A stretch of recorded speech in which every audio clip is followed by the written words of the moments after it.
informe que se publicó, se conoció en las últimas horas, detalla cómo la situación económica impacta, ¿no?, en la gente, cómo la inflación y la crisis ha impactado justamente en nuestra economía. Es un relevamiento que se realizó en Viedma y en Carmen de Patagones y estuvo a cargo de Nicolás Elosegui, quien es diplomado en Gobierno Abierto y forma parte del proyecto de incubadora de emprendimientos de la UNCO, la Universidad del Comahue, y ya estamos en contacto con él. Nicolás, ¿cómo estás? Buen día, gracias por atendernos.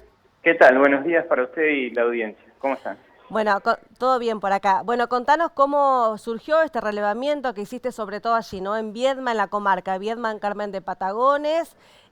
¿Cómo fue este análisis y los datos, ¿no?, que recabaste? Bien, sí, el informe nace de una necesidad de mostrar un poco el impacto que, digamos, se viene viendo desde mediados del año pasado en el contexto de las elecciones nacionales hasta el mes de marzo-abril. Y esto es así porque, digamos, las distintas medidas económicas tomadas desde la saliente del gobierno de Fernández hasta la toma de posición del presidente Milei, se basaron en un contexto, es decir, de elevado gasto público, de hacer frente a las demandas de la creciente inflación, y luego la estrategia del gobierno nacional actual de llegar a déficit fiscal cero abruptamente. En ese contexto uno ve que la inflación ha impactado notoriamente, todos lo sabemos, pero la idea de este trabajo es mostrar cómo impactan las distintas, digamos, composiciones de las familias de la región. Nuestra región, Viedma, Carmen de Patagones, tiene una trágica realidad que es una de las regiones del país más pobres, digamos, con un 44% de la población con situaciones de pobreza. O sea, son números que, digamos, uno puede hablar de la inflación, sí hay inflación, los precios, etcétera, pero detrás hay un contexto social, ¿no? Y ese contexto social también nos plantea decir, bueno, ¿qué vamos a hacer con esto, no? Tanto a las organizaciones como a la universidad, como al Estado y otras ONG, ¿no? Claro. Bueno, la inflación obviamente que nos impacta a todos, pero sobre todo a los sectores más postergados. Desde que comenzó el gobierno de Javier Milei, ¿crees que todas las medidas que se tomaron son negativas o rescatás alguna medida como positiva? No, a ver, son medidas, o sea, el impacto de la comunidad es diferente, ¿no? Pero se hacen en un contexto.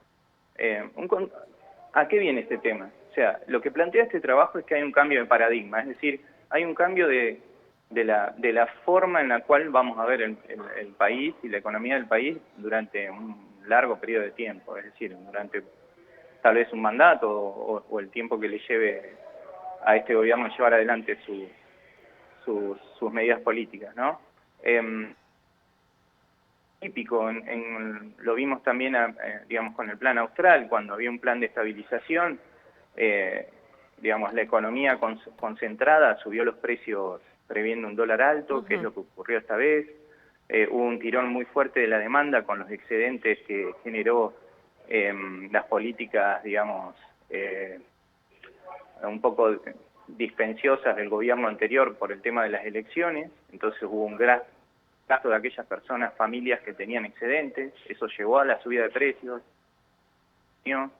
Pero el tema de esto es decir, bueno, está bien, estamos en esta situación, el cambio de paradigma está dado, es decir, los gobiernos provinciales y nacionales ya no van a gastar de manera discrecional o de manera positiva sobre ciertos sectores de la población que necesitan ayuda. Entonces, ¿qué vamos a hacer con esto? De hecho, nosotros también este trabajo como incubadora, nosotros notamos que el año pasado, ya en agosto, no venían proyectos, a pesar de que nosotros trabajamos gratis, o sea, la universidad lo hace gratis, acompaña gratis a los emprendedores. Y eso es porque las expectativas eran difusas, nadie sabía qué va a pasar. Sí. Entonces, hoy, ante esta realidad, se empieza a aclarar un poco, decir, bueno, va a haber menos inflación, va a haber menos dinero. ¿Qué hacemos al respecto? Tenemos que trabajar. Es una lástima, porque en realidad lo tendríamos que hacer todo el tiempo, ¿no? Claro. Tratar de mejorar los costos. La inflación tiene ese problema que disfraza un montón de situaciones, un montón de problemas, digamos, como proveedoras. Los aumentos son ciertos, son por las dudas, ¿no? Entonces uno, cuando quiere hacer un negocio planificado, el mundo no se puede. Y bueno, ese es el cambio. Sí, y este cambio de paradigma, ¿no? Que vos estás, del que estás hablando, ¿cómo impacta en la sociedad? Por ejemplo, Bueno, ¿impacta con sí, cambios de hábitos, ¿no? ¿Cómo se ajusta a la sí. gente? ¿Qué es lo que percibís? Mira, a nosotros el tema es que por eso traigo el tema de la pobreza a nuestra región. Nosotros tenemos muy concentrado el tema de, digamos, de hecho se incrementó aún más que el promedio nacional la inflación en alimentos y bebidas. Y eso impacta de lleno, o sea, el 90% de lo que gasta una familia de escasos recursos y de medios recursos es alimentos y bebidas. Entonces, en ese sentido, ciertamente es determinante. Pero por otro lado, digamos, también tenemos que hacer una vista un poquito más atrás. La idea de este trabajo es eso, decir, bueno, a ver, esto va a llevar tiempo, y va a pasar, o sea, todo el mundo lo descontó. Entonces, ¿qué hacemos con la educación? La educación de los chicos que tenemos ahora en primaria, secundaria, ¿cómo los preparamos? ¿Qué herramientas les damos? O sea, es como que la inflación te tapa todo, y ahora ese velo se está corriendo. Y decimos, bueno, esta es la realidad, ¿cómo la afrontamos? Y para eso están las organizaciones no gubernamentales, el Estado, las universidades, para Sí, apoyar a todo esto, ¿no? sí, igualmente el Estado que está cada vez menos presente, hay que decirlo. Sí, presente de una cierta forma. A ver, yo también fui funcionario acá en la Municipalidad de Viedma como subsecretario de Desarrollo Económico.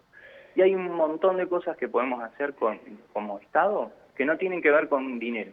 O sea, tenemos una infraestructura muy importante, las universidades también, ciertamente, si uno tiene, no sé, créditos, en un contexto de créditos que son reales, ¿no? Que uno puede planificar. Como te decía, de hecho, desaparecieron las consultas para hacer emprendimiento. No sé si me explico, o sea, Sí.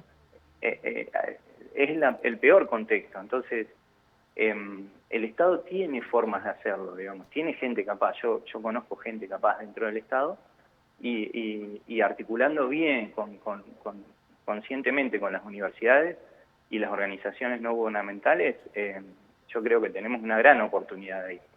Y los fondos van a venir en función de, digamos, seguir ciertas políticas propias, ¿no? Ya sea locales, o no hace falta que el gobierno nacional nos diga qué hacer o no respecto a ciertas cosas, ¿no? Así que siempre tengo una visión esperanzadora, que me disculpen, pero Está creo bien, que no, no, podemos... está perfecta tu visión, pero bueno, más allá de este informe que vos elaboraste, ¿cuál es la sensación que percibís en la gente? O sea, ¿percibís esto de, bueno, que hay esperanzas, de que vamos a salir de esta Mira, gran crisis no, yo en creo la que que estamos inmersos o no? la gente no tiene digamos, muchas opciones, digamos, en ese sentido. Por un lado, yo estoy en contacto con la Cámara de Comercio y veo que se está retrayendo. La caída de la inflación básicamente es porque está cayendo toda actividad económica, y eso no Claro. es bueno tampoco, porque el Estado mismo se financia con impuestos que sale de la capacidad de una comunidad de generar ingresos. Y eso no es bueno. Y en ese lugar sí veo que no la gente medio como que, bueno, no, esto no. O sea, no está bueno, digamos. Eso es una realidad. Sobre todo en el sector comercial y productivo lo vemos todo el tiempo, digamos. Y eso tiene que en algún momento, digamos, tener el gobierno nacional, porque le cabe la macroeconomía, ¿no? Claro. Decir, bueno, ver cómo ciertos sectores impulsan a otros. Y eso es re complejo, es súper complejo, digamos. La provincia puede hacer, sí, lo local puede hacer, pero hay pues, la cuestión monetaria y macroeconómica es principalmente del Estado Nacional. Sí, justamente, falta un Estado nacional, ¿no? Que se ponga las pilas y que se ponga a trabajar en este sentido, ¿no? Porque Y, como decías, bajaron las sí, ventas porque, bueno, no hay consumo, la gente no tiene poder adquisitivo, poder de compra, claro, lamentablemente los sueldos no alcanzan, están estancados totalmente, no se puede llegar a fin sí. de mes, y ni hablar, bueno, esto de los sectores más postergados, los que están No, directamente por fuera de supuesto. todo sistema, los jubilados, por ejemplo, que cobran la mínima, que muchos tienen que alquilar. Digo, no hay manera, ¿no? En el medio Claro. de esta reorganización que está realizando el gobierno nacional, hay mucha gente que quedó ahí en el medio, atrapada sin Sí, poder salir. sí, eso es cierto.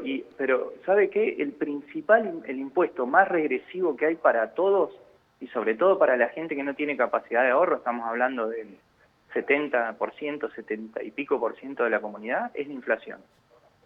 Es la inflación. Entonces, ¿cómo llegás a bajar la inflación? Bueno, tendríamos que tener, siempre deseamos eso en nuestro país. Ujú. Sí, bueno, el gobierno va a hacer esto, nosotros estamos tranquilos porque esto va a pasar. Y no es así, digamos. En medio de estas tensiones distributivas, que como se suele llamar, y no tenemos un panorama de cuál es la estrategia, pero ciertamente el impuesto más regresivo es la inflación. Es así. Es así. Yo les quería agradecer, la verdad que el informe, digamos, es dinámico, capaz que en 2 meses hay otro informe, pero Sí. quería agradecer la posibilidad de difundirlo, porque entiendo que se habla de inflación y no se habla por ahí de los niveles de pobreza o Ujú. de las posibilidades que tenemos de trabajar en eso, así que les quería agradecer. Bien, bien. Bueno, todos trabajando para, bueno, salir, ¿no? de este caos, porque Exacto, como siempre decimos, la salida es solidaria y colectiva. exacto, Siempre es así. exactamente, Nicolás, exactamente. muchísimas gracias, por esta comunicación, muy Ah, amable. muy amable ustedes, que tengan buen día. Bueno, igualmente para vos, hasta luego. Chao, chao.